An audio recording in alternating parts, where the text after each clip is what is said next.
Halo, saya Ratna dari Hyphen. Hari ini saya ingin berbagi tentang salah satu karya Hardi yang berjudul Presiden RI tahun 2001 dari pameran Seni Rupa Baru Indonesia yang digelar pada Oktober 1979 di ruang pamer Taman Ismail Marzuki. Bulan lalu, negeri ini baru saja menggelar pesta demokrasi untuk memilih presiden dan wakil rakyat. Nah, kira-kira seperti apa sosok presiden yang diimajinasikan oleh Hardi pada 45 tahun silam? Ada mirip-miripnya nggak ya dengan calon presiden RI yang baru saja terpilih dalam pemilu 14 Februari 2024 yang lalu?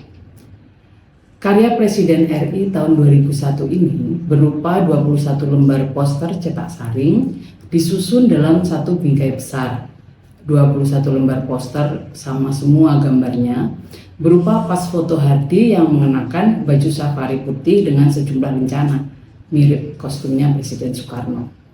Sederet poster berwajah Hardi ini seolah mengawasi, kalau bukan mengancam, para pengunjung yang berjalan menyusuri lorong ruang pamer dari arah pintu masuk. Masih karya Hardi, persis di samping Presiden RI tahun 2001, tampak dua bingkai foto yang terpasang di dinding. Di antara kedua foto ini ada sebuah meja yang ditutupi kain hitam bak altar dengan dua buah lilin yang menyala melelehi radio tersebut. Bertajuk Indonesia Menggugat, bingkai pertama dalam karya ini di sebelah kiri penonton berisi foto 4 orang hakim lengkap dengan kostumnya duduk di balik meja kekuasaannya menghadap pada satu orang yang hanya dari pundak belakangnya pun bisa kita kenali sedang gulana. Tampak juga sejumlah pundak hadirin sidang di sebelah kiri dan kanan tersebar namun menimbulkan rasa seimbang, setidaknya dalam foto tersebut. Sementara bingkai satunya berisi foto seorang anak kecil kurus kerontang dan nyaris telanjang di sebuah tempat yang kekumuhannya bisa kita kenali sebagai perkampungan di kota besar, urban poor kalau dalam bahasa media sekarang. Radio berlilin di atas altar itu memutar rekaman proses persidangan peristiwa Malari 1974.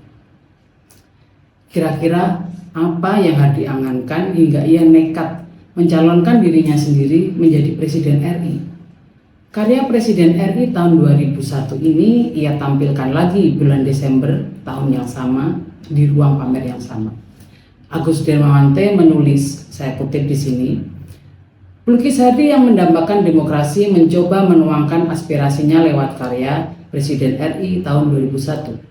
Terhadap karya sederhana ini, ternyata ada juga yang merasa tak berdaya.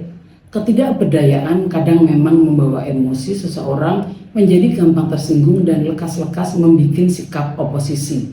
Hardi ditangkap. Iya, benar, Hardi ditangkap. Pada masa pemerintahan Orde Baru yang otoriter itu, suara-suara kritis terhadap kebijakan pemerintah dapat dituduh sebagai tindakan subversif yang berujung pada penangkapan. Sesuatu yang cukup ironis memang. Dalam karya Indonesia Menggugat, Hardi sudah menunjukkan bahwa seorang aktivis demonstran mahasiswa yang protes pada kebijakan pemerintah Soeharto pada peristiwa Malari 1974 akan berujung di meja hijau dan penjara. Dan ternyata nasib Hardi tidak jauh berbeda dengan aktivis tersebut. Di bawah situasi sosial politik yang represif ini, orang memang harus sangat hati-hati menyuarakan pendapatnya jika tidak ingin bernasib sama. Oh ya, barangkali ada di antara kalian yang bertanya-tanya dalam hati, hari ini kalau kita lagi kesal dengan kebijakan pemerintah, kita bisa langsung update status, unggah foto sebagai bukti atas penyimpangan yang terjadi. Kita tidak perlu pusing dengan resikonya. Apes-apesnya kita mendapat hate comment dari para buzzer. Nah, pada era 70-an kan belum ada sosial media. Lalu di ruang-ruang seperti apa kita dapat menyampaikan aspirasi atau protes kita pada penguasa? Media massa dan mimbar jalanan demonstrasi mahasiswa lah tempatnya. Untuk membungkam suara-suara warga ini, rezim Orde Baru melakukan penangkapan dan kriminalisasi terhadap para aktivis yang turut berdemonstrasi. Selain itu, pemerintah juga melakukan pemberedelan terhadap sejumlah media massa. Sedikit contohnya, misalnya Ada harian Kompas yang sempat ditutup karena memberitakan aksi mahasiswa yang menolak pencalonan Presiden Soeharto. Lalu pada 1982, majalah Tempo dibredel karena meliput kerusuhan di masa pemilu. Dan juga ada majalah Monitor yang dibredel pada 1990 karena membuat angket kagum 5 juta. Dalam angket itu pembaca dapat memilih tokoh yang paling dikagumi. Hasilnya, peringkat 1 ditempati oleh Presiden Soeharto dengan 5.003 kiriman, sedangkan Nabi Muhammad SAW menempati posisi 11 dengan 616 kartu pos. Redaktur majalah Monitor, Arswendo Atmawiloto, dipenjara selama 3 tahun karena kasus ini.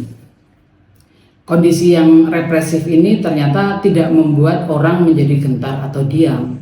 Pada era akhir 80-an dan sampai akhir 90-an, suara-suara kritis itu justru menguat. Seni menjadi ruang yang dianggap cukup aman untuk menyalurkan aspirasi warga, mengingat penguasa tidak sepenuhnya memahami simbol-simbolnya. Sekarang kita kembali kepada kedua karya Hardi dari pameran Gerakan Seni Rupa Baru Indonesia 1979 tadi. Foto kedua karyanya dapat kita lihat pada halaman 403 buku ini.